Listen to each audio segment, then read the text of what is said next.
Hello makers, Jen here. How is it already 2024? How did that happen? I feel like the older I get, the faster every year moves. It's absolutely wild. Anyways, I hope that you are able to take some time for yourself, no matter what that looks like for you right now. If you're new here, hi, we're Making, and we are the very first multi-craftual social marketplace app made for makers, crafters, and artists by makers, crafters, and artists. Well, I mean, I'm not the only one doing things around here. There's not a lot of us. We're a very small team, but regardless, go to themakingApp.com. You can download the app there and sign up. Join our beautifully diverse community in human and craft. You will not regret it, I promise. Okay, we have some updates. First up, designers. I have great news. We are crossing our T's and dotting our I's on the CMS. Now, what does that mean? That means that you will be able to manage your shop on the Making Marketplace via our web app. Yes, on your computer. Now, I know some of you are so excited about that. We are too. After that, we will be onboarding makers that would like to sell their finished goods and supplies on the Making Marketplace. We have also partnered with an amazing startup called Sendle for our shipping options here in the US. Now, don't worry, we are still a global app. That will include a global marketplace. We will just be utilizing a different service until Sendle is international, which is coming. Now, why is Sendle special? Well, Sendle is America's very first 100% carbon neutral delivery service. And, we're trying to build something different around here. So let's just say that really aligns with our values. Also, since this episode is all about Barcelona Knits, I do want to confirm that we are going to be adding options of enjoying the app in other languages. It's on the map. So yes, things are definitely happening behind the scenes. Stay excited, dear makers. Let's get to this episode. I had the most fun time editing this episode. I laughed a lot. I felt the passion and love through the screen. I cried again. So grab your whip and get to know some amazing artists. You're going to want to watch this all. And I know if you're looking down here and it feels like you don't have enough time to watch all of this, just pause and come back. Promise you will not regret it. While you're here, if you wouldn't mind hitting the subscribe button and also sharing our podcast with all of your maker friends, that would be amazing. I would super appreciate it. We work really hard to bring you fun content here, and it's the perfect way to show us a little love. Okay, makers, enjoy your sneak peek into the Making Meet and Greets from Barcelona Knits 2023, and we'll see you in the Making app.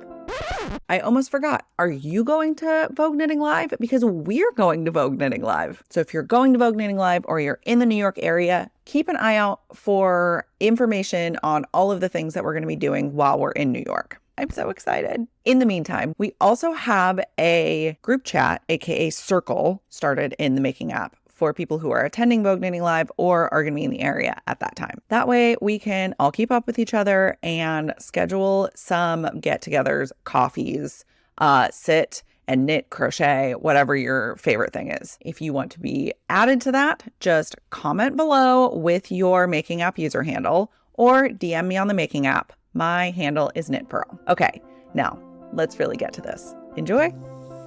Hello makers, my name is Jen and I'm head of marketing for Making. We are a social marketplace app for makers, crafters, and artists. And we're also at Barcelona Knits in Barcelona, which is, I still can't believe that we're here. Me too, sometimes. I know, it's been so much fun and just everyone has been so wonderful. Very amazing person here with me that you all need to know. So would you like to introduce yourself? My name is Laura. Everyone knows me as Laura Algarra with my surname because my Instagram account and all these adventures started kind of like spontaneous from my personal profile. It became like a public thing. Yeah. And so I'm a crochet designer. I specialize in teaching about construction and garment making. But in crochet, everyone sees crochet like a blanket or like a granny squares. I mean, like, what you're wearing. yeah, kind of like this. So just to tell the world that crochet can be wearable. Yes. And that can be also on the level as knitting. Of course. So I do teaching online. I do teach in this festival 2 classes about garment design and about perfecting your jackets and your crochet cardigans to make them nicer. I have a course in domestic art, so there's a design course over there where you can initiate all about design, all things crochet. I love crochet, so Yes. it's all things crochet. And I also do, which is kind of like different completely, but I do little accessories for knitting and crochet, like you call it notions, yeah? So I have my own workshop underneath my house. I do the wooden notions for crochet, for knitting. So you're also a woodworker. Yes, I am. Yeah. I've learned during the pandemic. I was doing teaching, but in shops, so everything stopped. And my boyfriend, he has many different gigs, but one of them, he has a woodworking job. So he taught me, and then we set up a little workshop, and we do that. So I also have a stand here as a vendor with my little things, and online. So I'm busy. Yeah, you've got a lot going on. I just had twins as well. So I saw that. So as I'm hearing you explain all of these things that It's you're busy. doing, I also know that you have twins. That's wow. I know. They're 1 year old now, so it's getting easier. So where did your maker journey begin? So I was living in London because in my previous life I was a teacher. So I studied in London and I started working there. I lived there for many years. And as a hobby, I picked up knitting. But it was quite stressful for me. I don't know why. It was stressing me out. So I didn't get the hang of it. And a friend of mine said, well, I do crochet. Why don't you try that? And I found it much more relaxing. So I started doing crochet. And as I said, I started sharing pictures on my Instagram. And I found a lovely community. And I started making friends. And then from that, I don't know how, but brands started to contact me if I wanted to collaborate. And, it just snowballed. Snowballed from there. Yeah. So did you learn woodworking in the pandemic The then? pandemic. Yes. Oh. Yes. Predominantly crochet and woodworking right now. Yes. Got That's it. what I do. Okay. And design. And design, yes. And a mother, and yes. Yeah. Okay. Yeah. Our app is global and multi-craftual. So if you open it up, you'll see anything from knitting to crochet to baking to I saw. woodworking to glass art, all of that. And obviously we love both knitting and crochet, but some of our friends, especially in the US that are crochet designers, have been talking more and more about how crochet should be appreciated on the same level as knitting, and how it's sad that more yarn shops and festivals aren't including it as much, especially in the States. Yeah. So as a crochet designer, how do you think we as a community who does embrace crochet, how do you think that we can kind of break that barrier down? I feel like everywhere outside of the US, crochet is so huge. I wouldn't say that crochet is so huge. We encounter the same problem here in Europe because, my opinion, crochet designers at the beginning, maybe because it's more relaxed, kind of like it flows in a different way. Yeah. When we were doing patterns, we weren't being careful. So, for example, sizing or, taking more care of explaining about construction. Yeah. So all these things, I think, first, us as a designers, we have to start taking it seriously and saying, okay, we have to do patterns that are complete, that are inclusive for everyone. And I think that's the key for making crochet, especially for garments, because sometimes accessories or amigurumi, it's more fun. You don't have to be so into... Precise. Yeah. And I think that's the key. Designers making more effort, learning more. And for example, I learn a lot from knitting because I do it sometimes. It stresses me out a lot. I was going to ask, does it still stress you? Yeah, a lot. But I read the patterns and I see the care and I see the small standards, and maybe that's what we have to do, bring a standard for everyone in the crochet community, saying, as someone that buys a pattern, reach the designer and say, listen, I love your pattern, but I found this and this and this to make it better. And that way we're going to reach those standards that's going to make crochet at the same level. I think maybe it's an unpopular opinion, but I think still we have to learn a lot as a crochet community to do that. Yeah. I don't know if I explained myself. No, you did. And I think that the more people talk about it, about, just bringing crochet to more of the forefront, I think the more that you'll see it in yarn shops. Yeah. And if any yarn shop owners are watching, have crochet swatches, please. Yes. Yeah, there are things that have been done lately. For example, I don't know if you know Murit magazine. Yes. That's absolutely fantastic. Yes. I mean, it's a magazine for crochet. Beautiful. But it's beautiful, it's modern, and that's how it's supposed to be. Yes. Or at least it's my opinion. No, I agree. They did exactly what I'm telling you. Like, they took great designers and they did great patterns, complete, inclusive. It has everything with lovely yarn, which is perfect because crochet uses more yarn than knitting. I know, that's another thing. Come on, if you're trying to sell yarn, be inclusive with crochet. And Tunisian crochet uses even more yarn. Even more. Yeah. And that's the thing. When you're going to buy, like you go to a festival, sometimes crocheters, they just run away of expensive yarn because but if you use that kind of yarn with that quality, the garments are going to be lovely and everything is going to be even nicer. Yeah, and you'll have it for the rest of your life. Yeah, also we have to teach now how to understand yarn, what you're buying, why you are buying it. It's something that I'm always telling my community, like, don't go and buy crazy because it's cheap, or don't go and buy crazy because it's expensive. Understand what you're buying, because we are supposed to make for the long run, right? Not just making for making. Right. It has to be meaningful, and this is one of my philosophy. But if you could craft anywhere, we'll say crochet because that's your favorite. Okay. If you could crochet anywhere in the world and you could bring one person, so that's anyone, famous, family, friends. Oh, famous as well. Where would you go and who would you go with? Wow. Wow. I wasn't ready for this. I know. So we're asking all the hard questions. No, I like it. I will go, I don't know exactly the place, but I will go somewhere where there's no internet. Oh. Yeah, on a sofa. No internet on a sofa. Who would I go with? I think, I don't know. I like the famous person. Yeah. And if they don't know how to crochet, you could teach them. So it's really anybody, right? Yeah.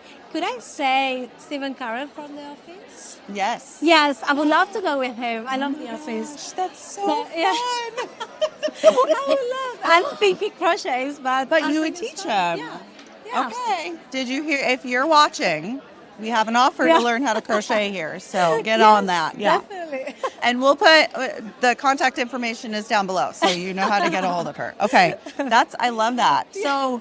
Is that what your typical setup is at home on the couch? Sofa, Netflix. Yeah. Netflix. I love Drag Race. I was just going to say, I just started rewatching all of Drag Race. I love it. Okay, so now you have to come visit Seattle. Of course. Because Val comes over. Hello, everyone. My name is Paloma. I'm an illustrator. I am based in Spain. I have also an online shop, and I am also a dyer of yarns. So we were talking about the microphones, and I learned something new. Yeah. What is the little fluffy thing on the top? Well, this in Spanish, it's called doggy, perrito. And Which so much cuter, yeah. I don't know. It's like a cute black dog. So. Yeah. When did your maker journey begin? When did you start being creative and drawing and all of that? I draw since I can remember, and I studied fine arts in Spain, in the south of Spain, And then I moved when I was 20 some. I moved to Germany, and then I started to work in Pasquale, which is a very famous brand. So I used to knit when I was younger because my grandma taught me how to knit because I was very nervous. So she decided to sit me on the couch and said, "Oh, you are going to start knitting, and so I will have some peace." When I started in Pasquale, I find again myself with the yarn, and I fell in love again. And it was very nice to mix the art, like the knowledge of the colors, because I really love to the colors and how to mix the combinations. And that's it, how basically I started with the yarn, and I keep drawing. You mentioned that knitting calms you. Yes. I feel like that's how it is for a lot of people. It's such a wonderful, Well, not always. Not always. That's fair, depends. yeah. It depends. If I am knitting a very easy scarf, it's like, oh, this is so relaxed. I know. Let's say you're sitting down with your knitting. You have a whole day to knit. No distractions or draw. You can do both. What does your perfect setup look like? Well, when I draw or when I knit, I cannot hear or watch or do something that will distract me. So that's why I watch every single reality show on Netflix. Okay. Like Love is Blind and... Oh my goodness. Okay. Sorry. No. We can talk about this. Okay. I've watched it too. I'm very, so. very, very fan of Selling Sunset and Oh, this kind yes. of shows. I know that people think that I'm at home listening, I don't know, Beethoven or something, like chilling with a cup of tea, and no, I'm just watching. I used to watch this kind of murder programs. Oh, but yeah. But Yeah. I started to when I saw that the knitting work or a draw, I thought about this crime, and it was like, oh, I should stop. Yeah. Yes, that connection there. Yeah, You don't it want to have reminds that. me.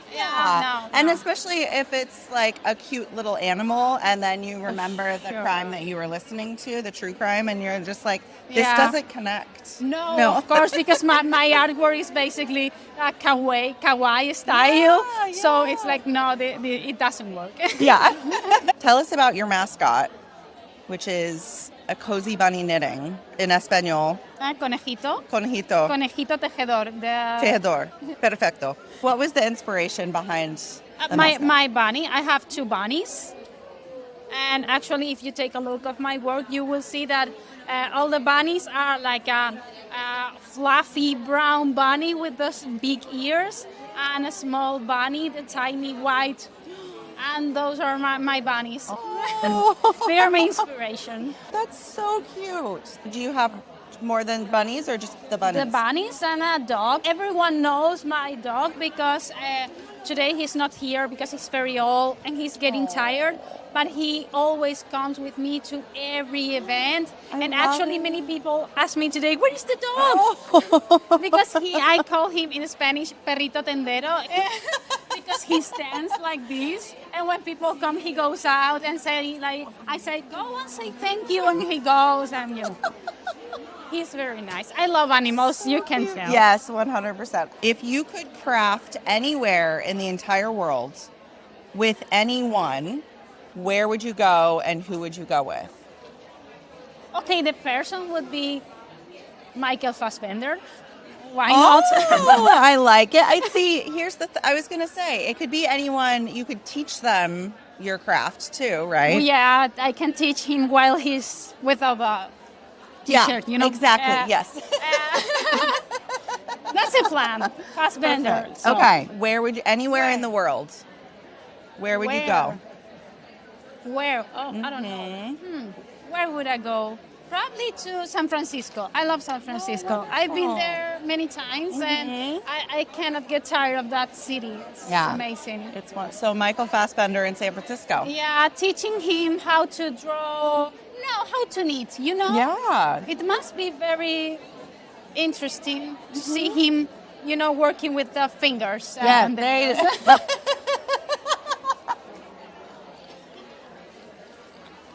Oh my God. And we this just is became Making interview. After Dark. Yeah. They will never call me again. No, this is great. I'm very excited to post this interview. Besides growing your own business, obviously, which is important, why is it important for you to have connection in the fiber arts community? Well, first because I love this community, and it also gives me the chance to put my work in a different place than my own online shop. I've been working with this community since I was in Germany. I know a lot of people. They are always very warm, very nice, and it's nice to be part of this. And it's also nice to see how can my work can be also part of this. Actually, that's my design also. Oh my God. There we go. I am not selling Just this off back screen, here. yeah. Did you plan that? Did you set that up? You're like, No, walk no, by. no, promise.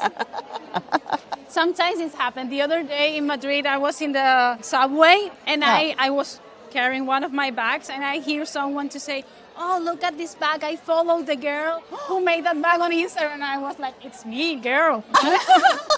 It's okay, I didn't say that, but it's nice to see that what I'm doing is success. People appreciate it, and this is always something nice because Yourself? Okay, hi everyone. My name is Nina. I'm from Hungary. I live in the capital of Budapest with my small family, and I mostly work alone.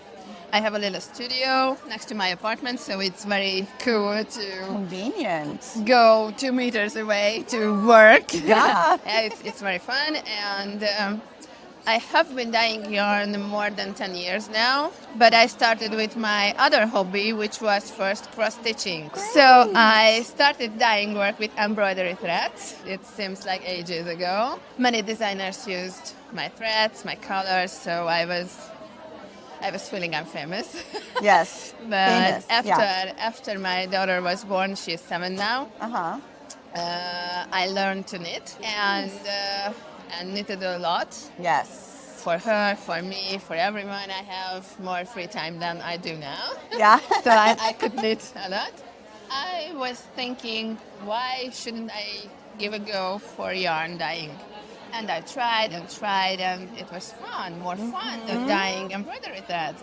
Yarn dyeing is different. It's mostly animal fibers that I use. I don't use plant yarns, so the colors are more richer, more vibrant, and I have more possibilities to mix colors. So it's just more fun. Yeah. Embroidery thread. So I should choose which one will I continue, and I vote for the yarns. And I stopped embroidery threads dyeing 2 years ago, and I'm happy that I made the choice. You went full yarn. Yeah, I'm Only just for yarn. Nice. Yarn and sometimes spinning fiber. Oh, great. Because in my country, there are many spinners and weavers too. So I dye very thin yarns to fine hand weaving. Do you have some fibers here with you? No, not No. yet, because I came here by plane and I have limited space in my luggage, so I couldn't bring everything. Yeah, it's fluffy. Yeah, it's too much. fluffy, Yeah. fluffy. Too much space. Not the weight is too much, but the space but the is space, too much. Yeah, Yes, yes. yeah. You started knitting 7 years ago. No, more. More. Than 7 Got years it, ago. okay. But when I was a beginner, it was disappointing for me because I don't like knit swatches. So I'm too brave, and I start what I think in any gauge. So I never made any swatches, and it was disappointing that the finished things were not okay for me, not my size, too big, too small. So a little bit more than 7 years, it's 8 years ago, when a friend of mine who was very professional knitter by herself and knits a lot and beautifully, she told me that it's important to knit swatches because it's a huge work, and respect your work by making swatches to not make any mistakes in bigger pieces.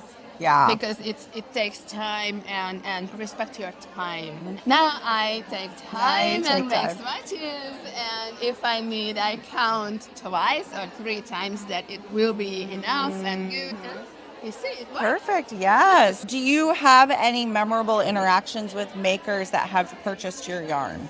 Yes, when someone bought some yarns and the next year came back with a sweater used my yarn. And it's so heartwarming and I'm so overwhelmed and this is the best feeling for a dyer. When you see your yarn in a finished piece and they are wearing the pieces and this is the best part. It's really memorable. I love that they came back the next year and they were wearing it. It's beautiful. Hi, my name is Paula. I am here in Barcelona just for the weekend, and I have a little podcast called Knitting Pitinglis, and that's where you find me. I'm just a knitter. Great. And a podcaster. And a podcaster, yeah, I suppose. What do you do when you're not knitting or podcasting? I have 2 children that keep me quite busy, and I'm a Spanish teacher as well. So I teach Spanish in Ireland. I used to work in a kindergarten for 12 years, so that's my so I know about kids. Yes, a lot. yes. My next question is, will you teach me Spanish? I can, of course I can, Jen.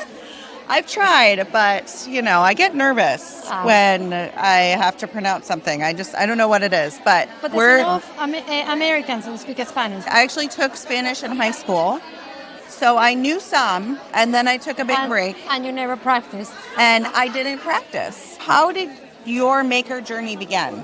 Oh, Jesus, that's a lot of years ago. Yeah. My mom, who also has a little podcast, a big podcast, knitted always. She tried to teach me a million times, and he never like me trying to learn Espanol. Exactly.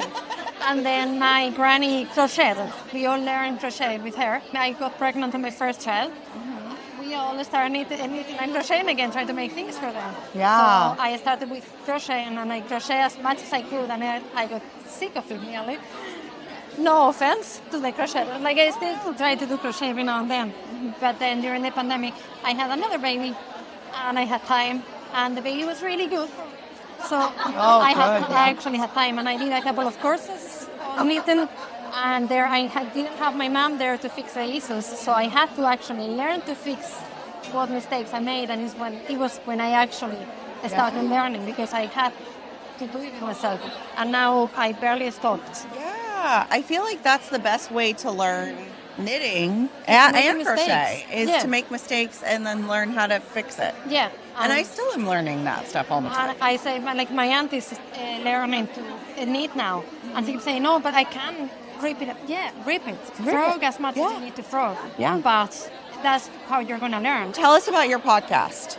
So I have only done a few episodes, but what I try is to get the English patterns, which are more accessible to Spanish knitters. So I give a few tips about what patterns to follow, and bits of vocabulary. I was talking to them about frogging, about FOs and whips, for example. Oh, yes. Yes, because I also recommend podcasts in English that are easy to get people to understand. Because if you are listening English on something that you are interested in, you're going to learn it quicker because you know what they are talking about. So start watching podcasts in Spanish. Okay, we've got to, yeah. Not mine, I speak too fast. I'll get there someday, yeah. But yeah, because you also know what they are talking about, so it's quite easy to kind of follow. Irish knitter, Jonathan Danes, he lives in London, but he's Irish. Okay. And he follows the normal pattern of finished objects, work in progress, and he gives a lot of details. That's a good tip. Yeah, so. Great. Okay, we're asking this to everybody. Okay. So, and it's a lot of people have had a hard time answering it. Oh, great. So, if you could craft anywhere in the world, and you could take one person, where would you go, and who would you take with you? I would probably go to Australia. I know New Zealand, but I haven't met Australia yet. Yeah. And that's going to sound really cheesy, but at the moment I don't have much time with my husband, so I will take him with me. Oh, I love that. We have 2 little kids. Oh, Jesus, he doesn't understand my podcast. He's Irish. Oh, he can actually understand this. So he's going to be traumatized. Never mind. But yeah. Hi, Aimée. Hi. How are you? I'm good. How is the fair going? So far, so good. I really love this show. Oh, it was busy this morning, wasn't it? Yeah, very busy, but it was really high energy, and it felt really good to be around all the knitters. I heard you were making a new book because your Neons and Neutral book was big in Spain anyway. I'm still enjoying Neons and Neutrals right now. The book came out earlier this year, and I've been on tour all year long, so I'm still enjoying promoting Neons and Neutrals and knitting patterns from the book. Yeah. I have plans to work on a third book. I don't have an official date when I'm going to start working on it. But you're busy anyway. Yeah, I'm busy. I've got lots of things going on. And then new yarns, I heard there's a few new yarns now. Helix and Phoenix are the ones you had before. And there's a new one. And there's a new one called Alex. Alex. So 2023 is the year of new bases for La Bien-Aimée. When I make a new base, it can take up to 2 years to work on a base. And so I've been working on a lot of these bases for almost 2 years. So that's why it feels like this year La Bien-Aimée has a lot of new yarns coming out because I've been working on them from the middle of the pandemic all the way until this date. The newest one we released last week was called Alex, which is a sibling yarn to Helix and Felix. It's named after my daughter. My daughter's name. She's cute, and I knew that I wanted this yarn to be cute. And for me, I relate that to being soft, and so I wanted to use a really nice fiber like Surrey alpaca. Nice. So I mixed it with a Falkland Corriedale, and it's a really nice soft yarn. I haven't had a chance yet to go to your stall, but I can't wait to just... Well, you can come over to the booth and you can come squeeze the skeins. Yeah, I think that's what we all missed the most during the pandemic, the not being able to touch yarn. So it's really nice to have furs going on again. And it's really nice. And I saw the new pattern as well, the bandana. Yeah. I have never done intarsia. Okay, so this would be a really good one for you to try. Yeah. Have you been able to have a look around the I have not walked around yet today. I plan on taking a walk there tomorrow. Usually I save myself for Sunday to walk around. The booth has been rather busy. This is the first time that I've left the booth to come over for the interview here. So yeah.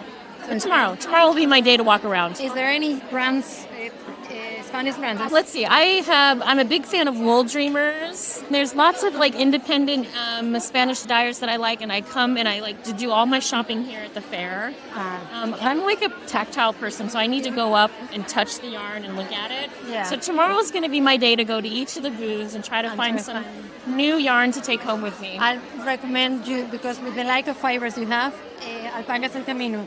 He has his own alpacas, and he does his own fiber. I will go look. And he knows so much about fiber. He's really good. Amazing. Now, everybody in I think it's a very great festival, and the fact that we have so many international brands is great as well. And so many international knitters. Yes. I've met so many knitters from all over the world, South America, Europe, United States. It's amazing. I recommend podcasts in English in my podcast because I want Spanish knitters to have more access to English patterns. And I want to say your podcast, it's quite easy to understand for a Spanish speaker. I think you are really calm yourself when you're recording, but as well you have great people in your podcast, not only yourself. So I would like to recommend that in Spanish because it's really nice. You haven't been doing it for long, have you? No, I haven't been podcasting for very long. I really started with my last book, with Worsted Book. I wanted to find a way to be able to connect with people. We were doing Zoom knit nights. And so I thought, why don't I put my Zoom knit nights onto YouTube, and then I wanted to talk with designers more and get to know them a little bit in a shorter format. So we started these new things with Neons and Neutrals called Conversation with Designers. And so I have a series of videos where I talk with 2 designers from the book over several weeks and just talk about everything. And then because it's the way you mix things. Dos recording. Yes, the 2. Hello everyone, my name is Ana. I'm from Alpacana. And I have an alpaca farm in the north of Spain. And I'm here to sell my alpaca fleece and my skins dyed by me. I also just realized that the name of your business is Alpacana, which is your name. And Yes. You got it. You got it. That's it. Yeah, that's it. All right, look, it's been a long day. Yes.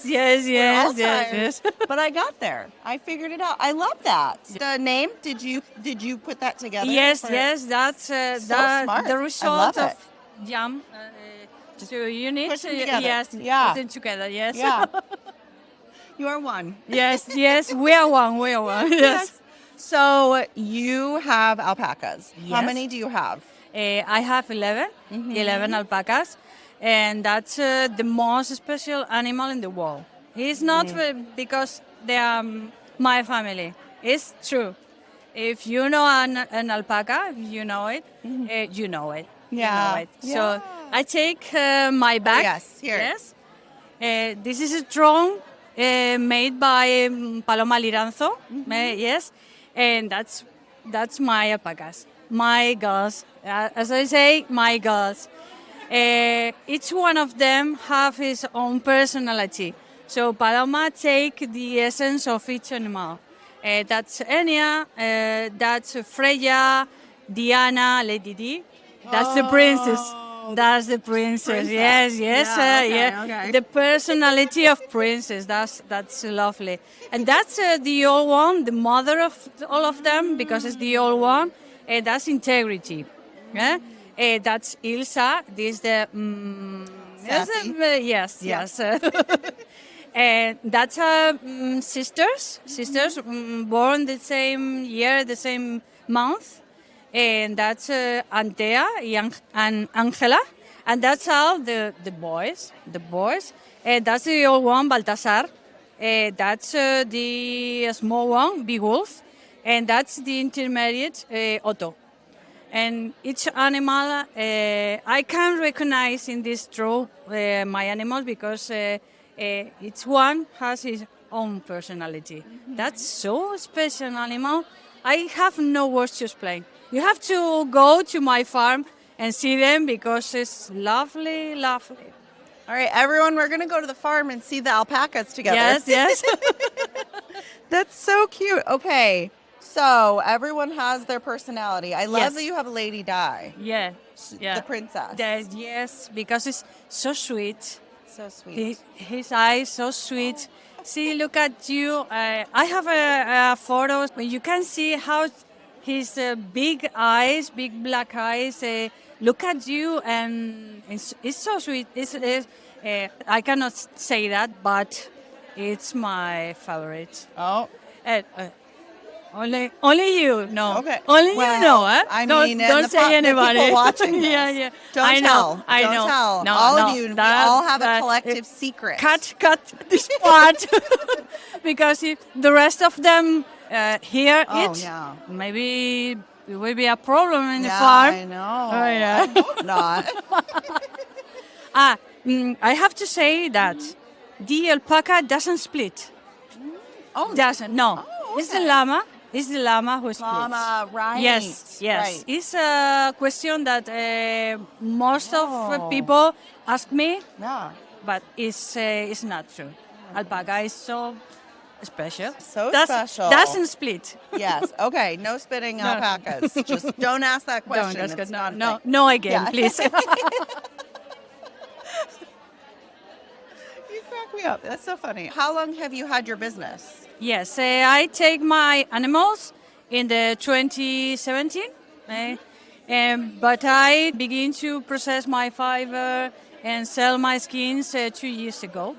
Yes, Wool Dreamers, you know them. Yeah. They split my skins. Wonderful. Yeah, I dye them in my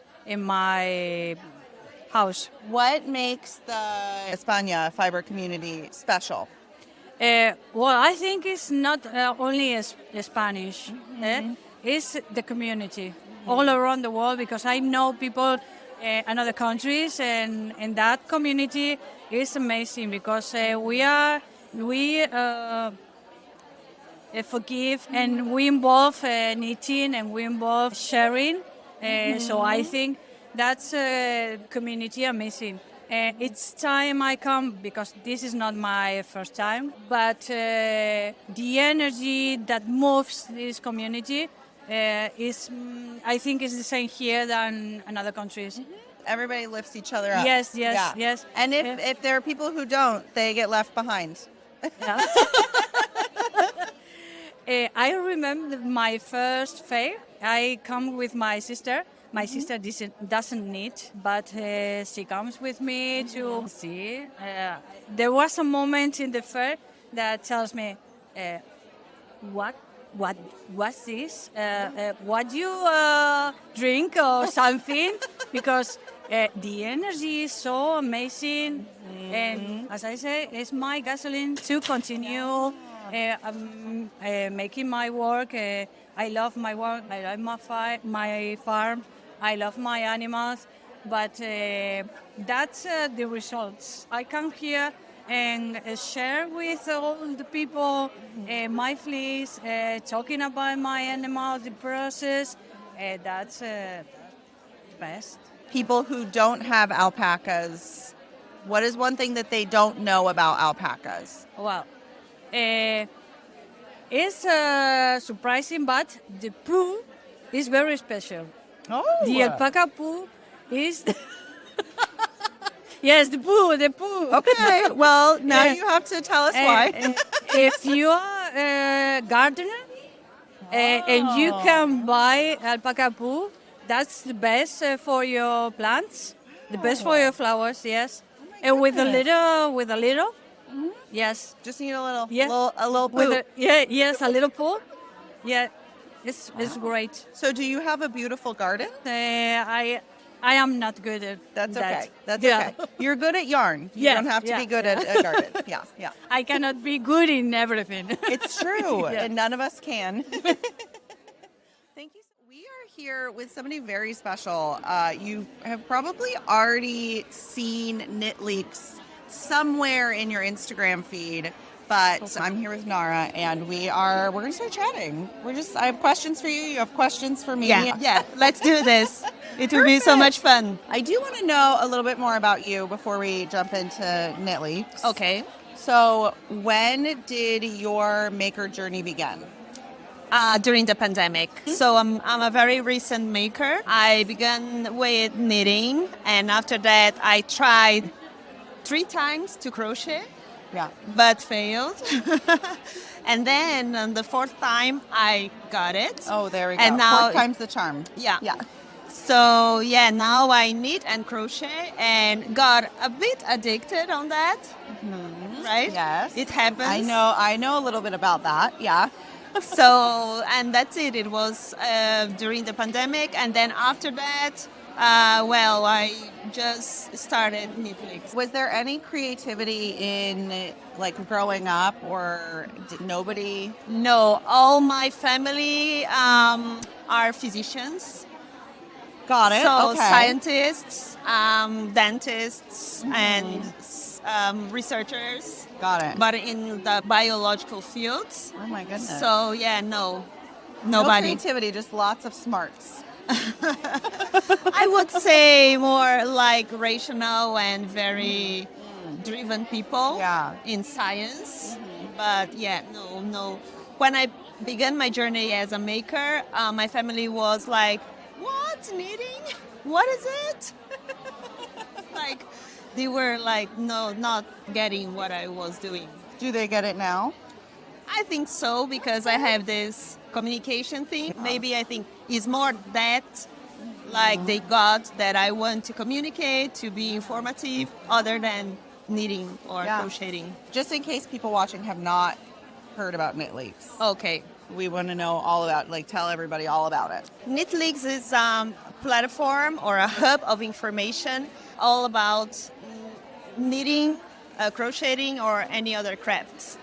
So we have a website, an Instagram account, and a YouTube channel. You can find us at Knitleaks on Instagram, the YouTube the same, and our webpage is knitleaks.com. So we are a team of 10 writers right now, and located in many countries.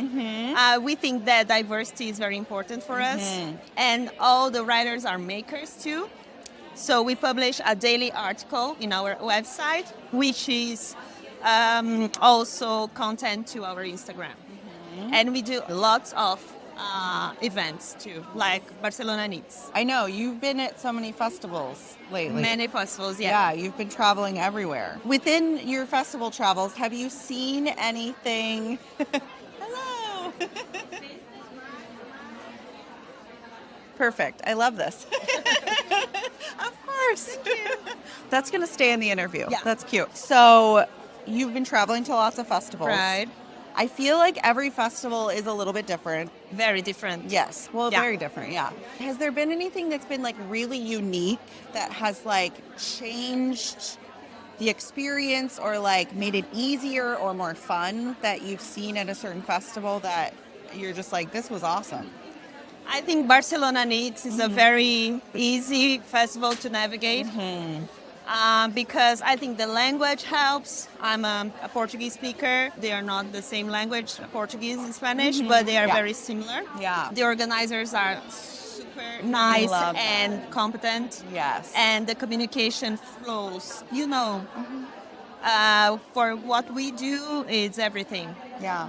And on the other hand, there are many other events that are not that organized, but it's not the issue. I think people are more, I don't know, shyer or are not so open. So I think the culture influences also. So for us that we work with communication, sometimes it's more difficult traveling and going to those festivals, but it's interesting in any case. Communication is key, especially when you're traveling. I don't know. The unknown is not okay. Yeah. Yeah. Especially with stuff like this, you know. Yeah. And so I agree with you. They've been wonderful. Yes. Yeah. And when I started, for example, when I travel, it's just me. I'll go alone. And I'm just with my cell phone, my gimbal, and my microphone, like filming. And I have Asian roots, and I say I'm a Brazilian, and I was an ex-lawyer, and now I'm a fiber reporter. So everybody was, what? What are you doing I here? love that you were a lawyer. That's so great. A tax lawyer. You told me that on our call when we chatted before. And that's right, a tax lawyer. You're having more fun now, yeah? Yes, of course. Yes, of course. Tax law is fun, but in another way. Yeah. So I think, sometimes it's easier to navigate on events like this. Every place I went had a very interesting characteristic, and I love it. It's so. It's an experience, a self-growing experience. You kind of learn something new every time. About About yourself and about the business and what you need to be doing differently and Exactly. and what's working. Yeah. And I think the biggest lesson I had was to be prepared. I mean, to research, to know how is the culture or something that could be a bit difficult about it, transportation or services. I think that helps. Always be prepared. Yeah. What are you working on right now? Well, I'm wrapping up my year in terms of events. Barcelona Knits is my last event of 2023. So you're going to take a really long nap. I think so. Yeah. I'm going back to Lisbon after Barcelona, and from there I'm going back to Brazil. Nice. And I'll be there until Vogue Knitting Live on January. And then my year begins again. Yeah, to 2024. How many festivals did you do? More than 20. Oh my God. We did 3 and I'm exhausted. Yes, like it was kind of hectic. Yeah. Very good. But not all festivals. I mean, private events, festivals, more small fairs, or like this. And I try to do like go somewhere and then, for example, run back and do all the stuff, or to a specific place in Europe and do as much as I can. A little bit more selective in 2024. Yeah, in terms of respect my time and rest. Yes, it's so important. Yes. Maybe that should be everybody's goal in 2024 is respect your time. Yeah, Like your own time. exactly. I think Okay. 2023 was a time to promote Knitleaks, to advertise, to meet more clients, and it was important. But now, 2024, I think it's like grow the business, but cultivate the clients, try to be better, and do this stuff. Yeah. Let's see. I think it will work. Fingers crossed. I like that. How many writers do you have on your team? I have 10 people and 7 writers, but 2 of the fixed members are writers too. But they don't write every week or, in a permanent basis. So I would say 9. What is your dream interview in the crafting community? And then what is your dream interview outside of the crafting community? I've been talking and interviewing many interesting people. I would like to have a very deep and profound chat with Nara because I think she's like genius. Yeah. And we chat, but very quickly in many events. And Patty Lyons. Yeah. I love Patty so much. Yeah. And I think she has a specific field of work. I have so many questions for them. Yeah. And in life, I would love to interview the Beatles. Oh, because I'm very a huge one. Beatles fan. But it's not yeah. at least Paul McCartney. There you go. Okay. There's a possibility there. Yeah. Or, I mean, we could do a seance. No. Yes. If you could craft with anyone at all, friend, family, or somebody famous, and go anywhere in the world with them, who would it be and where would you go?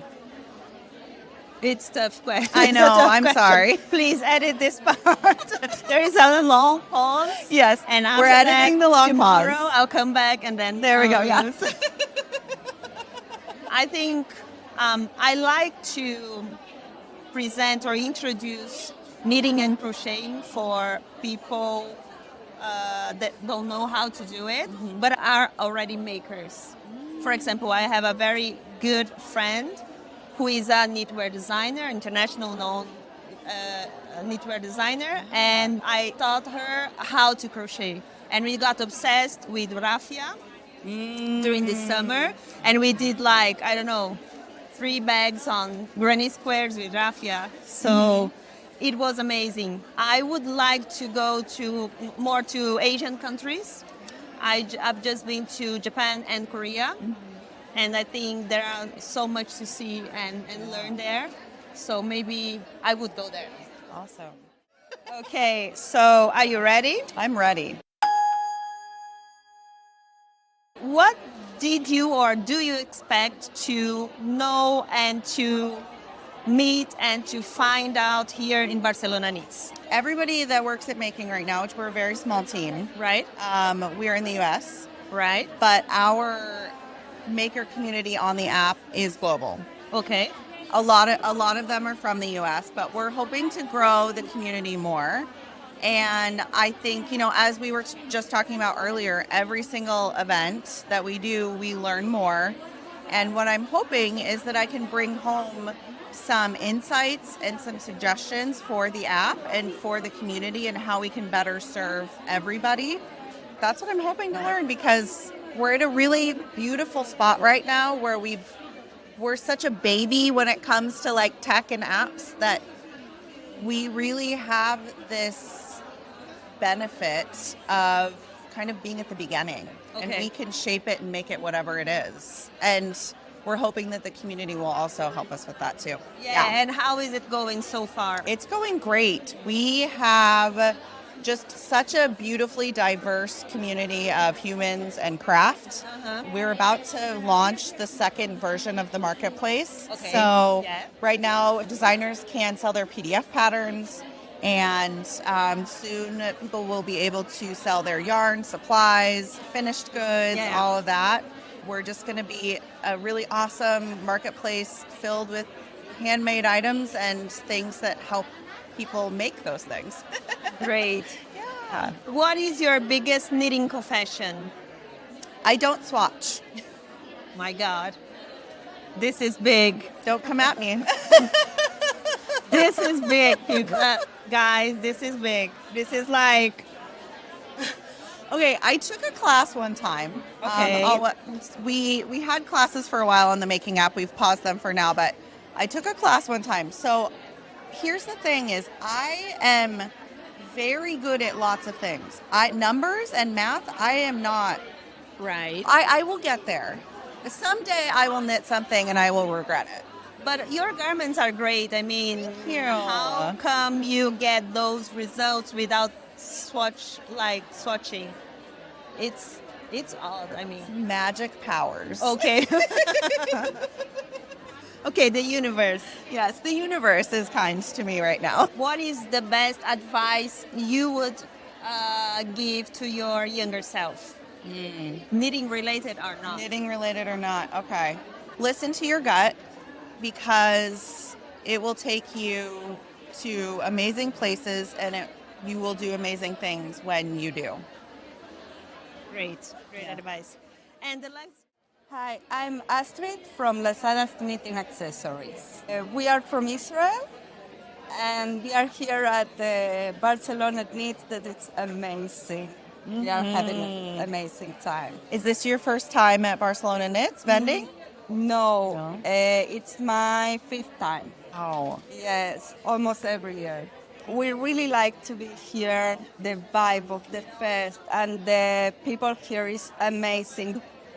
All the year we are planning to be here at Barcelona Knits. It's the place to be. Yes, yes. We're going to talk about you first and then your business. When did your maker journey begin? I knit, I crochet, I do some embroidery and some sewing. Sewing. Yeah, yes. I started when I was like 10 years old with my grandma, and then a lot of YouTube. But my main craft is knitting. So grandma taught you. Yes. Yes. What was the first thing you knit? A scarf that was something very long, very thin, not wearable at all. I always say if it's a scarf that's your first, it's a scarf something. Yes. Because Yes. that's how mine was. Yeah. Tell us about the name of your business. Lazadas in Spanish is yarn over, but it's also from the word lazos. Lazos is connections. From the very beginning, it was very important for me, all the connections, all the good things that you can do when you craft. If it's a gift for a friend, that it's a connection. If it's to be in a yarn festival from people around the world, there are a lot of connections, amazing connections. And that's what was very important for me. I'm Argentinian, living in another country. And it was important for me, something meaningful also in the name of The business. Yeah. Connection is just an important thing. And I think that we, as people who craft, because we put so much of ourselves into what we make, we can come together more and feel that more. I think when you give something that you did, it's like a hug. Part of you, it goes with the gift. Love woven in. Yeah. Your website says that your products are made in-house by your team and the Israeli Mental Health Association. Yes. Tell us about that partnership. We work with the Israeli Mental Health Association, ENOSH. The workshop is in Hummelfachen. An immigrant myself, it was very important for me. That connection too, the connection with another culture also, and the opportunities that we can make together. What has been your favorite thing that you have done in your business this year? A lot of things. We are making an amazing yarn care line with aromatherapy. and everything is natural and with essential oils, and to be in touch with the amazing materials. It was a journey. It was something new with a lot of study, and I think I'm very proud of this because this was something absolutely new for me. And to put so much care and time into making something that cares for the things that we put so much time into. Yes. That's beautiful. So when does that come out? We have it here at Barcelona Knits. We have it Wonderful. on our stand. Okay, I'll come by. Are you selling it on your website as well? Not yet. Not yet. We wanted to launch it in Barcelona. Oh, exciting. Yes. We have an exclusive, everyone. If you could knit anywhere in the world and bring one person, and they could be family, friend, or somebody famous, who would it be and where would you go? Like that? Without any planning? I mean, you can plan a little bit. And now I know so much more about you're a planner. You like to plan. Yes. I'm Virgo. I need everything to be planned. I think my sister, that she's with me right now because she's fun and she's creative. Wonderful. Where would you go? New York. New York. That's a fun city. We love New York. Awesome. Thank you. So excited to be here. So I'm Stephania, and with a friend that is at the booth at the moment, of course, Julia. I run a small business from Italy, and it's called Lanivendole. So I know it can be a bit tricky to pronounce. Lanivendole. Oh, great. I got it. And we started producing our own yarns basing on Italian fibers. We started them with a mill in Piedmont, the fashion district, about spinneries, and it has a great tradition. And then we do all the hand dyeing, and that's basically all. That's all. Yeah, just we do all of this. Yeah. Yeah, well, actually, we started a few years ago from an hand spinning experience because we ran a textile art workshop association. And so we've been able to know how our land was capable of sourcing fibers from textile purpose, and also to know the breeders and to handle the fibers, how it behaves and how it takes dyes and so on. And then we decided we have to do something with all this knowledge. And because there was actually no such a company like this in Italy, because in Italy you have a big fashion trend. It's not the artisanal part, it's completely lost. And there's so little people spinning, and knitting is just improving, of course, but it's not that developed, I think. Well, it was not when we started. It's better, of course. But anyway, that drew us to think of doing something different. And that's the aim when we started was just to get the international audience to know that in Italy there could be a good yarn production. So it was quite difficult actually to find the proper mill that could work with tiny amounts of fibers and batches. And the very first batches were something like 10 kilos. Wow. So definitely tiny. And but it helped to start, of course. Yes, you have to start to somewhere. try and so on. And then year after year we just improved, and now we are quite happy to have our own lines and blends and being capable of going around Europe. Yes, coming to Barcelona Knits. Yeah. From the very first edition, actually, we've been here. Yeah. We grew together, I believe. Yes. It was our first year, I believe, because before we had just handspun yarn. And it was so time-consuming. When we started with the mill spun, one of the very first shows was here. Yeah, so it's wonderful. This year is the biggest, right? I The think most so. people? Yeah. I think so. Yeah. Well, 2019 was quite huge as well. Mm-hmm. There were fewer exhibitors, I believe.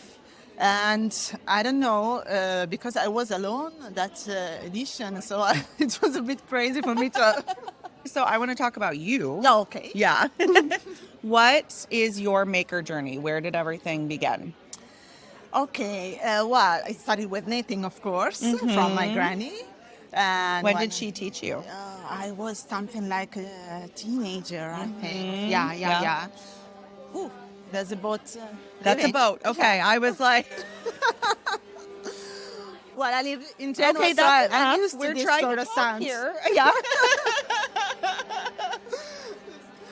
Not scary for me. Yeah. I thought it was like a fire alarm or something. right. Because I just assume it's different. Like a fire alarm sounds different here than it does in the States. yeah. And so I just assumed, I was like, that's a fire alarm. We have to Okay. leave. Yeah, but everybody's fine. So. I know, I'm the only one that's panicking. Okay. This is called anxiety. Yeah. Perhaps. I'm sorry. Please No, continue. yeah, sure. Your grandma taught you when you were a teenager. Yeah. Yes. And the other grandma actually was a sewer, a tailor. I just grew up with clothes and patterns and Yes. the ability of using, different needles, but always a needle and a thread. And so knitting and this sort of making was just part of myself. It's always been. Then I just gave up and then take it back and so on. And well, it was a time around 2005, something like that. No, maybe later, because it was by the time that Reverie was born and the knitting community started to grow. Yeah. And I was in pregnancy at home. And so I started browsing everywhere, of course. And I said, oh my gosh, there's a world outside here. Yeah. So I started to learn to spin and to dye just at home. And it just started from there. Then I made friends. I convinced them to start themselves. Yeah. I know. Convincing all the friends to do your favorite thing so that you can all do it together. Yeah, of course. Yeah. You talked about this a little bit. On your website, it says that quantities of each yarn type are quite limited. Yeah. So share a little bit more of why. The main reason is that in Italy, we don't have a great tradition of breeding for wool and or fiber purpose. So we work with mainly two breeds of wool, for example, and the herds just each year have a slight variation in the quantity they produce, and they just not that much. For instance, Julia is carrying a cashmere goat farm where we have our main headquarters, let's say, and as well, just we gather the fiber, of course, from their goats and from other small herds that we know, but they are so limited. Yeah. So we have to really plan years ahead the production in order to make it doable, of course, affordable, because cost rises as much as the batches are lower, of course. And so we have to balance everything and decide what kind of yarn to produce each year. Sometimes we can manage to have large amounts, so we make stock. Yeah. Of course. But it's something that we really like, because it seems that our production is quite a live thing, because living thing, because it's something that changes with the weather, how much the herds have been doing lambs, and how much they have grown and have been sheared. So each year is slightly different. And sometimes it happens that the blends too that come out from the mill are slightly different, because it's a semi-artisanal sort of production. So that's what we wanted. That was our aim, to keep producing a yarn that is different from the mainstream, the main production, of course. Yeah. And so that's why the quantities are quite limited in that sense. To us, it's a lot of yarn that we produce. Of because course, it's yeah. just the two of us. So sometimes we say, how can we deal with that? Yeah. If it's 200 kilos, it seems a lot, but in the end, it works. Tell us how you got your name. Oh, yes. I had a couple of friends from Florence, and we were just having dinner together with them. And we had a small show there a lot of years ago. And we were just talking about a project that was about to start. And they have no knowledge about knitting and this world or anything. But they say, so you basically are women who sell yarn. And in Florence dialect, that means Lanivendole. Vendole is the vendors. Yeah. Lana is the wool, of course. And they say, so you're exactly Lanivendole. It's easy as that. And we said, okay, it sounds so good. We have to use it. Well, Yeah. that person, genius. Yeah. And he did it for free. I know. Yay, even better. This is one I've been asking everybody. Yeah. And it's kind of a hard question. Okay. But you're gonna do great. I can make it. You're gonna do it. Yeah. Okay. If you could knit anywhere in the entire world Yeah. and bring one person, Yeah. and even if they don't know how to knit, you could teach them. Yeah, sure. Where would you go and who would you take? Okay. I think I'd go to Japan. I want to be there sometimes, so it could be a great chance to start. Yeah. Yeah, of course. And who can I bring? I would say I would bring my dog, but she couldn't knit. Yeah. No, but I understand. Yeah. I love my dogs so much. And yeah. my cat. Yeah. Yeah. They're babies. They're babies. Yeah. Not Julia, because I am always with her, so I would choose someone else. Probably. Is there somebody like famous who you'd be interested in like getting to know? Because you don't have to hang out with them a lot to teach them how to knit. Yeah. I would say one of Vox, of the U2. Oh. It's when I was a teenager, it was my idol. So why I not? love that. Hello, I'm Kiara, and I'm here with my partners. We are the organizers of Barcelona Knits, and we want to share a little bit of our experiences with you. Yeah, I am Anna. I started knitting like 10 years ago, but when I was 6, my mother taught me how to knit, but I only do scarves or something like this. But 10 years ago, I started doing more stuff when I discovered Ravelry and the community. That's why I came into this world. I am Eva. I am part of the organization with Kiara and Anna, and also with Kiara, we run a yarn shop that calls La Lana Lu. How did you all meet? It was fun because we were differently we wanted to organize a festival, a yarn festival. And then we were talking to some people hey, we have this idea. And then someone put us in contact and say, hey, both of you have this idea and both of you have this idea. I think you're trying to do the same thing at the same time. So we may talk to each other. I mean, we knew each other, but me as a customer, and I went sometimes to your shop or in other festivals that you were exhibitors. I mean, we know who was the Kiara and Eva, and they know me, but we were not friends at that time. Yeah. And the point for arrive to this point, I want to organize a festival. We was traveling a lot and visiting other festivals. We was in Edinburgh, they was in Dublin. And also in Berlin Knits, that they have 2 editions there. And it was okay, if this is happening in other European cities, why not in our city? And for this, I was starting to say, Kiara. Well, actually, since the first year or maybe the second year at our shop, she was like, why don't we organize a yarn festival? And I am always the one who says no, stop, not on this way. And she was having ideas. And there was a point I said, okay, let's do it. Let's go for it. But we have to say that Eva always have crazy ideas. Some crazy and good ones. We have to say. Someone oh my God, I don't know what you had last night, but that one is a good idea. Yeah. When you had this idea, then was it just something that started coming, or was it night at a drag show where you've had wine and all of a sudden it's like, bing, a light bulb comes on? I think it was to see people in other festivals having so much fun. It was like, why to travel to experience this if I can experience in my city? The problem that I was not thinking about is to organize a festival means that you don't enjoy the festival.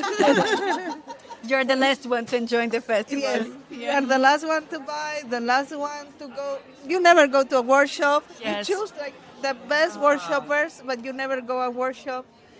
But it's like to see the people going to the workshops, going out with a smile.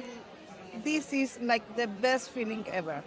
When you see the excitement that you say that when other people is talking about the people who will be at your festival, and I think that this is the best feeling that we have because it's a lot of work. Yeah. A lot. Yeah. You cannot imagine how much work is to organize a festival. And we was three of us. We was not imagining. We was never organizing a festival. Yeah. I was not organizing a festival, but I was in organization of a kind of Etsy festival here in Barcelona. Then I was knowing a little bit of what means to rent a place, rent tables, but it was like 20 stands, not 80. It was not really the image that I had in my head. It was not reality. If you can go anywhere in the world and knit or crochet, we'll just call it a vacation since I'm pretty sure you all three each need one. Yeah. And you can bring one person. Okay. And if they don't know how to do your craft, you can teach them. So you can hang out and do that.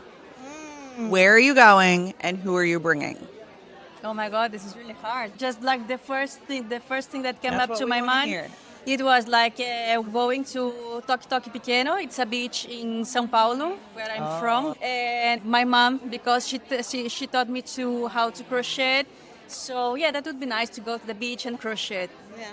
If you want to join us, you're all welcome. Thank you. Thank you, guys. Thank you for yes.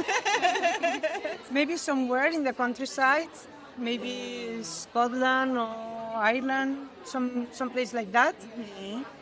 And I don't know. I cannot say my boyfriend. Because I mean, you could. You could. You could pick anybody. Like the yarn book, like a. She knows how to crochet. But it's a dream. What you will dream, like the person you will dream about. I don't know. Maybe you too. Yeah, I'm up to. Yeah. Nice. Yeah, I like it. I will choose Train to Siberia or something like this kind. Wow. Yeah. Because I remember that the best, for me, I go to Slovakia quite often because my husband is from there. And I really love to go in this old train, knitting. Wes Anderson movie. Yeah. Like without nothing more to do than knit for hours and days. This and with someone, I like not to teach her, but to share again time with her. I would choose my grandma. Some people chose hot famous people so that they could hang out with hot famous people, but you had very lovely answers. You got really excited, and so I thought you were gonna say somebody I had someone in mind. I won't say it. I won't share, but I was like, I'm pretty sure she would say, and I won't say it. I can choose a drag queen too for yes. Okay, well that's a really good lead-in to my next question. Maybe I can have my grandma on one side. The cabins, they are shared, for 3 or 4 people. Yes, you could have a party there. Yes, yes, it's for 6 people. Then I can choose many drag queens. Yeah. Last night there was a dinner, and you do this every year, right? Yeah. Yes, and it's called I'm gonna forget tapas and yarn.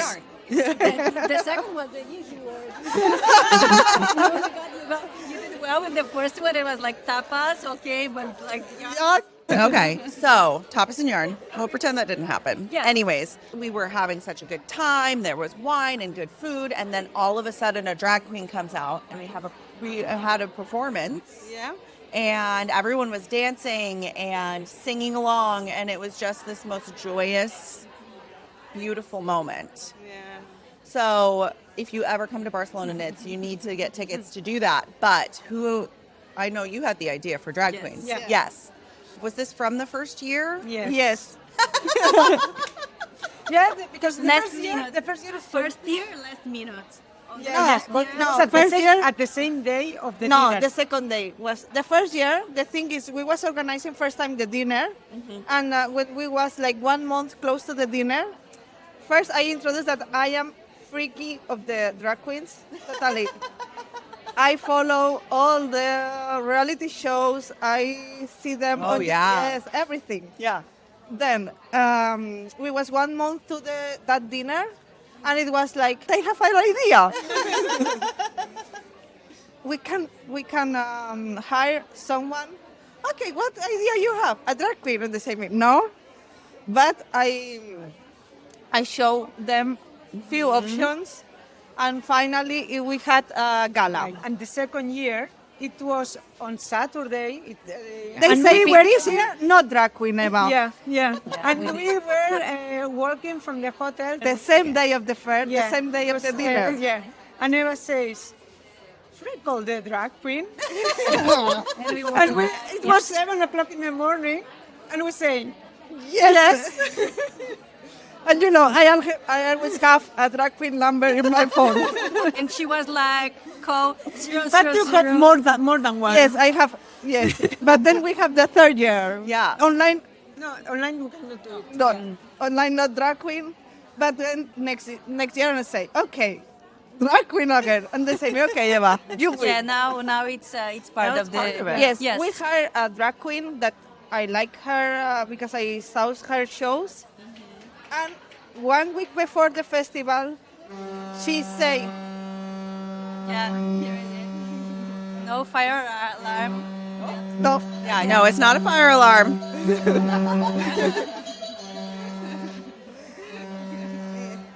They are calling the people. Excuse me, we're trying to have a conversation over here. Then 1 week before the festival, the drag that we was having, she said me, oh Eva, I am sorry, but I will not be in this day in Barcelona. And I was like, what? Then she said me, but I have really good friends. And then we meet the drag that we meet yesterday, and it's the drag we have the last 2 years. Awesome. We love Platanito. Yeah, I yes. think that maybe we can have Platanito next year. Always, forever. Your mind has been changed forever. Yeah. Always have at least one drag queen's phone number in your phone. Yeah. For these reasons. For emergency. Yeah. Yes. If not, call me. I will give you the best. The best contact. We have put her phone number here to call. No, I'm just kidding. Drag queen agency. Right? This can be other project for her. I was going to say. Giving her ideas. There's just something so wonderful about this event and this community. And we were talking about this a little bit earlier with the dinner last night, how everyone was just so joyous and dancing and singing and hanging out. I mean, I did the Macarena. I was 9 the last time I did the Macarena. And I didn't even have that much wine. So it was just so much fun. What would you tell people who are thinking to come here or maybe haven't and just are like seeing these videos and are like, maybe I should go to Barcelona Knits? I think Barcelona has, like as I said, like I'm not from here, I'm Brazilian, and I've been living here for 11 years, and for some reason I stayed here. So Barcelona is a really nice city with like we have like the mountain, we have the sea. It's nice weather, and there are so many beautiful things, like some really nice sightseeing.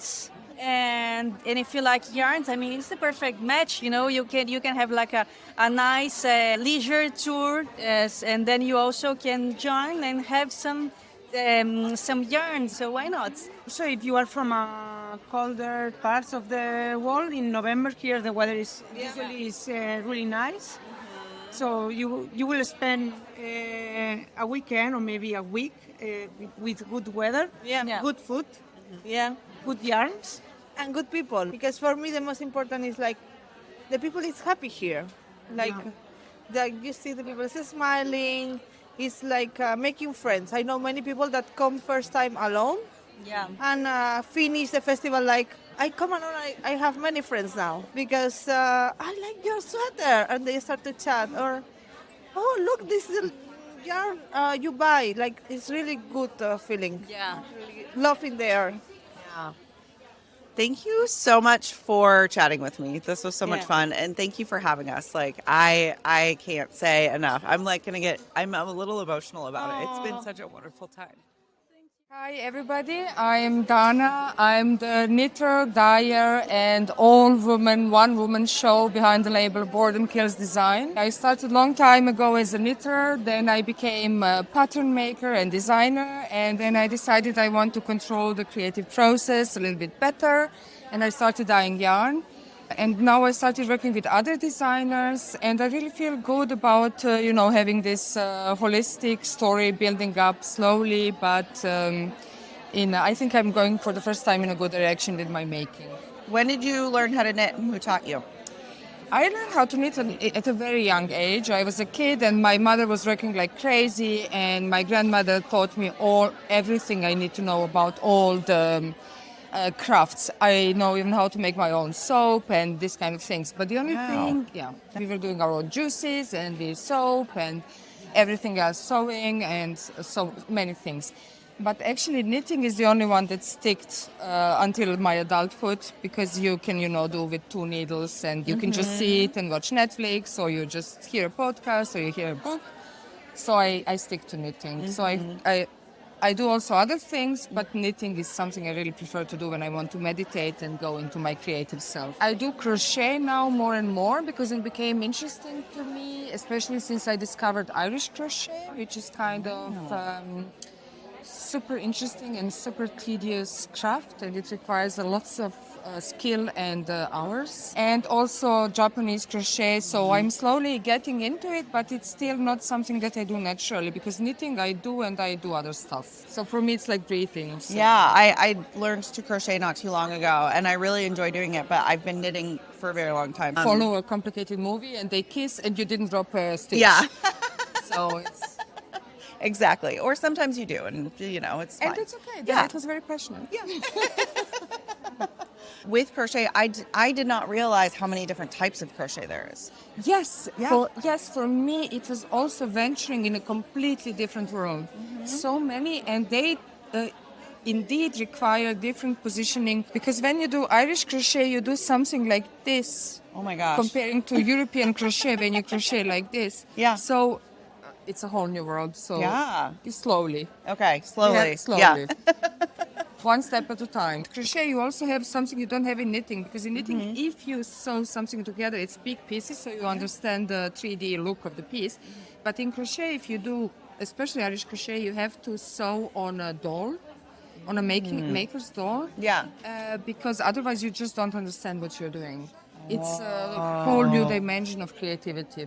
Wow. Yeah, I don't want to be pretentious and say like architecture, but it's going in a direction of you have to build things, and I'm saving for the good maker's doll, and then you can stitch, and then you can understand where you are and so on. Otherwise, you have a flower on your nipple, and then it's a little bit too much. How long did you knit before you started designing? Yeah, that's a good question. I actually always wanted to design, but I didn't know how. And I was looking for courses who can teach me how to design Craftsy. So this is the first time where I found the courses that taught me how to think as a designer, and first of all how to calculate, because I knew how to design and how to throw, but I didn't know how to calculate the gauge into the finished piece.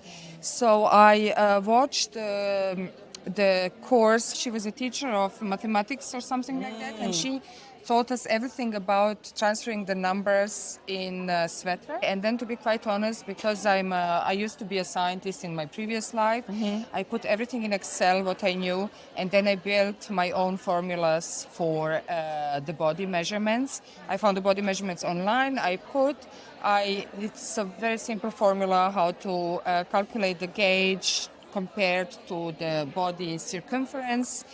And then I included positive or negative ease, and I built my own formulas. So every time I just put everything into Excel, it pukes something out. And then you have to do the footwork and to understand, is it correct? Did machine actually give you the information you need? And then when I have this, I say, okay, this makes sense or this doesn't make sense, because sometimes it gives you some stupid numbers. Yeah. And then I start knitting it. And then when you knit, then you have to understand again and to adjust the pattern to a hand knitter. This process took many, many months, maybe even a year, because I had always had other jobs and kids and so on. So it was a very, very long process. So it was at least 1 year. Wow. Until I understood how to design for a female body. Yes. And then I wanted to design for my husband particularly and for the man's body, but I just didn't find any time to understand this different kind of construction. So now I'm in a hourglass. Yeah. Mathematics. And now I have to do the Yeah. I mean, it's hard to understand men in general sometimes. So, Yes. yeah. Let's say, let us live in peace. Yes. And to be quite honest, I wasn't ready. And I actually realized I wasn't ready for the attention that I was getting and for the people who are actually really buying it and replying and want to communicate with you. How did you do this? How did you do that? And then I realized that I dived into more serious waters than I actually could handle at this moment. So I took a break, discovered a whole new world of yarn dyeing, became a knitter again, and I started again just last year, where I actually, in the meantime, while I was, contemplating my craft, started to dye, developed the whole dyeing process, completely forgot about writing knitting patterns, and started all over again. And now I'm working with designers more as a tech editor for my designers than as a pattern maker, because in the meantime I discovered so many talented people that I got an imposter complex. It gets us all. Now I'm at the phase of my crafter's life or development or whatever, to be maybe able to chunk out something new next year, but I'm still looking into my stomach to find the courage to be a pattern maker again. Yeah. The universe will let you know when it's time. Creativity is very hard. Yeah. For the first time, I understand people who are anxious and who are like, don't like being out there, and it's all not such an easy task. I'm really happy. Been dyeing yarn. Yes, I'm dyeing yarn. This is also a process I was developing for years in the background. Started in my kitchen, and then until I was ready to sell, it was maybe also a year or two after having the third baby, where I understood, okay, now this really sticks to this yarn, so I can sell. I used to work in a biochemical laboratory, so I have science education. So for me, and still it took me, I knew how to behave in the lab and how to, not to burn myself or not to, but other things to make a concentration. I think this is the most important thing, to understand the algorithmic concentrations and so on, and how to do the nice speckles. But still, it takes you 1 year to be able to say, okay, this is the color I can get again, or, I'm not getting it again. What can be the problem? Temperature. Yeah. So it all takes a lot of time. I'm trying to establish myself in the various versions of this craft for the last 10 years. You were a scientist, and then before we started recording, you also said that you were a journalist? Oh, this was when I was very, very young. Oh, okay. No. I was like, what else have you been? I've been everything. Some things for money, some things for love. I always wanted to study journalism and I wanted to be a war correspondent. I wanted to do tough journalism about tough topics and the political analysis and so on and so on. But somehow the life took me to other places. And I think now with knitting and after many, many years of doing other things, I'm slowly developing this idea of maybe, putting everything together, writing a book about dyeing or lifestyle designing, to combine all my knowledge, because I really did everything. The only thing I cannot do, I cannot sing. I cannot sing in a choir. So you don't want to sing with me. Okay. If you sing, I can follow a little bit, but I have only one scale I can cover. So don't go too high. Okay. I'm like, I can sing at karaoke, but I'm not But only Madonna. Only Madonna. I Got can it. sing We karaoke, can do that. only Madonna, like a virgin. Perfect. This I learned. Hi, my name is Lidia. I am from a little company called Ovillová. We are 2 dyers, my mom and me, and we are from a little town closer to Madrid, in the center of Spain. So when did your maker journey begin? It's a very good story. Oh, good. We're ready. I was working a few years in a multinational. In fact, I am IT engineer and business administration. Due to the coronavirus crisis, my life changed. I decided to find other work more related to the creativity, because I am a very creative person. In this moment, my mom left her job also, so I decided to start a business with her. We used to knit a lot. We start to experiment with natural dyes. At the end, starts Ovillová. When did you learn how to knit? When I was young, when I was a child, my aunt showed me how to knit with needles, with 2 needles, not the circular, the standard. But I like, but not so much. And then in university, I started with the crochet. And then since 5 years, more or less, I used to knit more with circular needles. Yeah, much easier, I feel like. Tell us about the name of your business. Ovillová means the ball is going. Ovillová, cada día te tiño más. It's difficult to explain in English because it's related to a Spanish song. Ovillová, cada día te quiero más. Ovillová. This is the joke. Okay, I like it. What is it like having a business with your mom? It's so nice because we understand each other very well, and she has a very, very big creativity. It's amazing. For me, I like so much work with her. It's wonderful. And also, she knits very, very fast. So for me, it's perfect. Because, for example, this sweater has been knitted by her. I knit so slowly. So she dyes and then knits to show the result of the yarn. Perfect. How long did that take her to knit? 1 week or 2 weeks at most. What? I think, I don't understand. It's like magic. Yes, magic. Superpowers. Yeah. Absolutely. That's amazing. Wow. Okay. Well, I'm impressed. Maybe like as you grow older to closer to her age, that's when those superpowers come out. Maybe, maybe. I hope. Fingers crossed. Fingers crossed. If you were to be able to knit anywhere in the world and bring one person, who would you bring with you? Wow. My sister, because we are 3.